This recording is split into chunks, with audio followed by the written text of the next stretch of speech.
శివాలయంలో 2 రోజులుగా అరుదైన నాగుపాము తిష్ట. ఇక భారతదేశం ఆధ్యాత్మికతకు నిలయం. హిందువులు ప్రతి పండుగను ఎంతో భక్తి శ్రద్ధలతో జరుపుకుంటారు. ముఖ్యంగా పరమశివుడికి సంబంధించిన పర్వదినాలైతే అత్యంత భక్తి శ్రద్ధలతో పూజలు చేస్తుంటారు. అయితే ఓ శివాలయంలో 2 రోజులుగా 2 నాగుపాములు దర్శనమిచ్చాయి. సరిగ్గా శివలింగం మీద చుట్టుకొని కూర్చొని ఉండిపోయాయి. ఎంతకు పాము బయటకు వెళ్ళకపోవడంతో పూజారులు భక్తులు భయభ్రాంతులకు గురయ్యారు.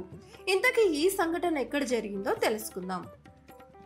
అంబేద్కర్ కోనసీమ జిల్లా ఆత్రేయపురం మండలం ర్యాలీ గ్రామంలో శివకేశవాలయాల మధ్యలో ఉన్న శ్రీ కాశీ అన్నపూర్ణ సమేత విశ్వేశ్వర పుత్రశక్తి గణపతి ఆలయంలో నాగుపాములు హల్చల్ చేశాయి. గత 2 రోజులుగా 2 విష్ణు పాదాలు ఉన్న గోధుమ త్రాచు తిష్ట వేసింది. 2 రోజులుగా ఆలయం లోపల శివలింగం చుట్టూ తిరగడం చూసి ఆలయ అర్చకులు ఆశ్చర్యానికి గురయ్యారు.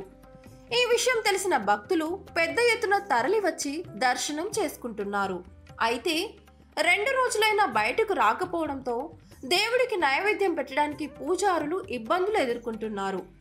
ఆలయంలో నుండి నాగుపాము వెళ్ళకపోవడంతో ఆలయ కమిటీ రాజమండ్రికి చెందిన ప్రముఖ స్నేక్ క్యాచర్ రాజమండ్రి మాధవ్కు సమాచారం ఇచ్చారు.